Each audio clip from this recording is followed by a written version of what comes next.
Hello everybody, I'm Mr. McKeever, and today we're going to talk about some interesting situations that arise in places like France and Austria during the 19th century.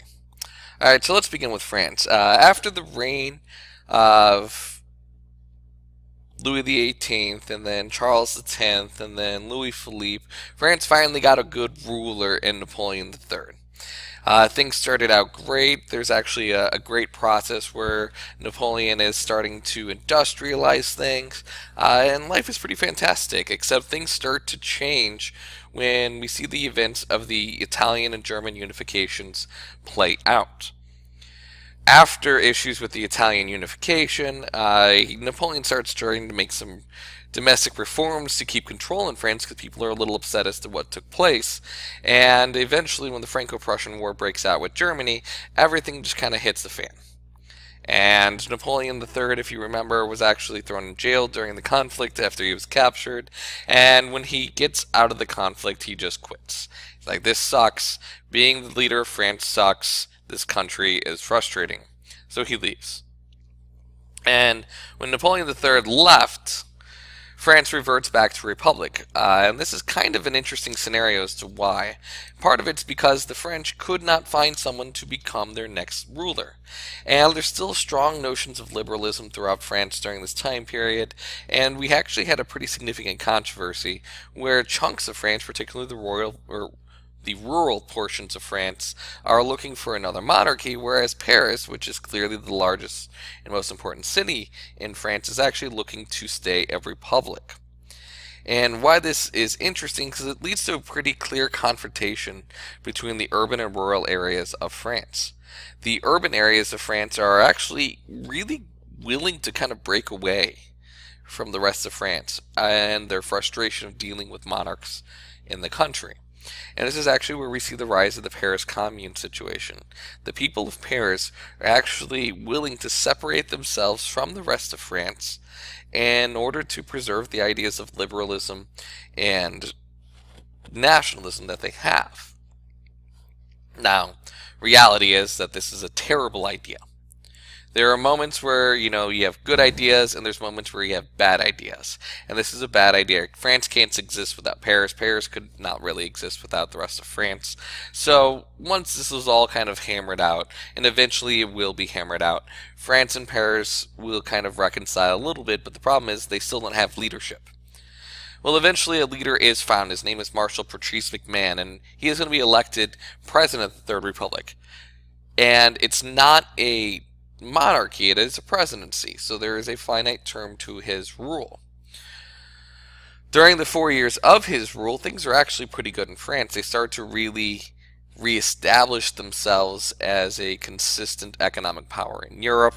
The industrialization process that had been started by Napoleon III is starting to actually work, and they're moving past those early throngs of industrialization, which we'll talk about later, as being generally pretty craptacular. Well, unfortunately, after 4 years of ruling, McMahon also says, I'm out. He doesn't want to do this anymore. And when he does, he kind of leaves a little bit of a power vacuum at the top of France. And this is a bad time for that, because the French are going to enter into a period of crisis, kind of unlike anything you've really studied at this point, because it's really awkward as to what causes it. This crisis is called the Dreyfus Affair. Captain Alfred Dreyfus is a French army captain who is actually thrown in jail because it is believed that he is selling secrets to the German people, and this actually is what leads to the French losing poorly in the Franco-Prussian War. Now, the reality is that there's zero actual evidence that he's done anything.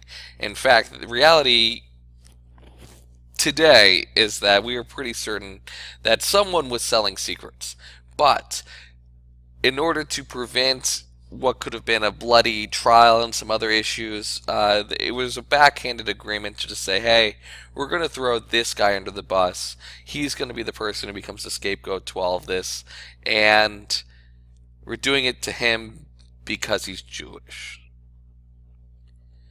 So Alfred Dreyfus is going to be tried and convicted of selling secrets to the Germans, which he never did, because he's Jewish.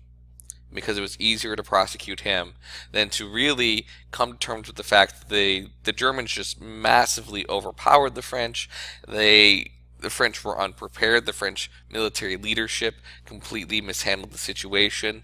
There might have been some selling of secrets, but it probably was due to some rather entrenched members of the military who didn't want to admit wrongdoing. So yeah, Dreyfus is thrown in jail. And it becomes pretty clear to everyone, or at least a lot of people, very early on that this is all a sham, that he didn't actually do anything wrong. So a large public movement will actually take place calling for the release of Alfred Dreyfus. And eventually, once they realize what is going on and it's gained so much support, he will actually be retried and he's found innocent. Well, then that causes a bunch of people in France to become upset. So he's retried again and found guilty again. So yeah, this is a pretty cataclysmic event in France. Not just because of it, it becomes really straightforward and outright that France has some issues in handling the Jewish population of France. Anti-Semitism is very rampant in the nation, but also because it completely divides the French population. France is tearing itself apart over the issue with Alfred Dreyfus. It's not just about anti-Semitism anymore. It's about the population, particularly the urban versus rural dynamic, has become incredibly complicated. So yeah, not a great time. The fallout is going to be real bad. France is going to be outed to the rest of Europe as being a very anti-Semitic country. Interestingly enough, it's also going to lead to a mass exodus. Many of the many of the Jewish people of France are going to leave France, and they're actually going to go to a neighboring country that is very open and welcoming of Jewish populations, and that's Germany. And we all know where that story eventually leads to. Well, we also see a large coalition of social movements in France get together during this time period. Liberals, socialists, anarchists all realized that this weird conservative / anti-Semitic portion of French society is trying to dominate things, and if they're going to survive, they all need to work together. So France is very clearly divided. It's divided over its view of the Jewish population. It's divided between conservatives and every other social movement. Like, we just have so many issues in what's going on in France during this time period. So yeah. Well, let's go to Austria. Austria is also having issues. The Emperor Francis Joseph is a small problem here. And the problem is that he has a lot of nationalities within his empire that want to break free. And unfortunately, he has been relying on the Russians as kind of a military backup for the last, 30 plus years to help put this down. Well, after the Crimean War, Austria isn't going to get that help. The Russians are real perturbed as to why the Austrians didn't aid them in the conflict. They're also upset at the rest of Europe for getting involved in the conflict. And then there's the whole problem with, their entire government falling apart.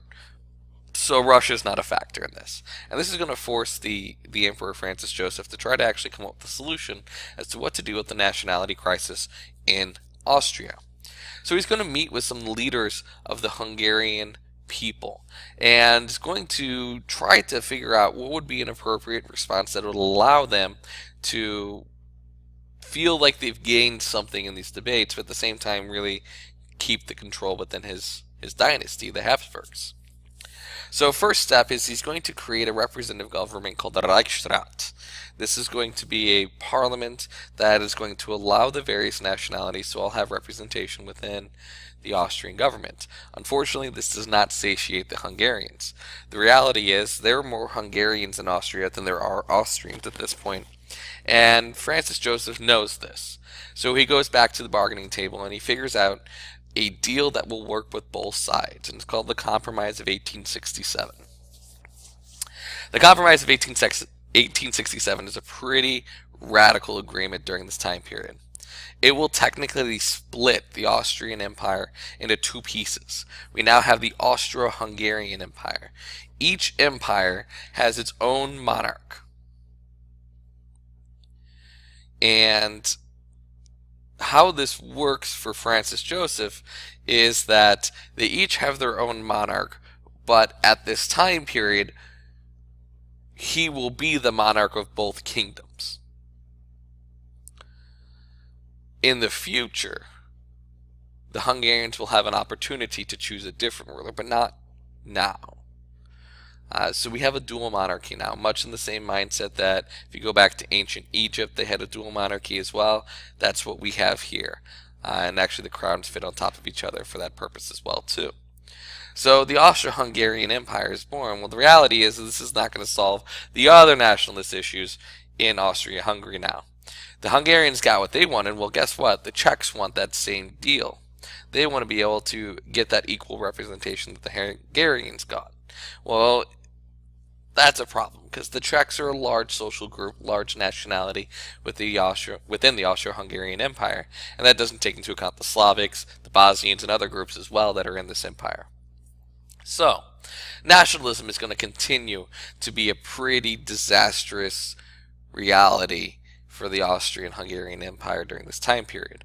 More and more groups of people are becoming enamored with the idea of nationalism, and Austria is going to have a hard time keeping these groups under control and keeping them under their rule. Too many different nationalities and too many different languages to keep them all together. And that ends us for today, and you guys have a great day.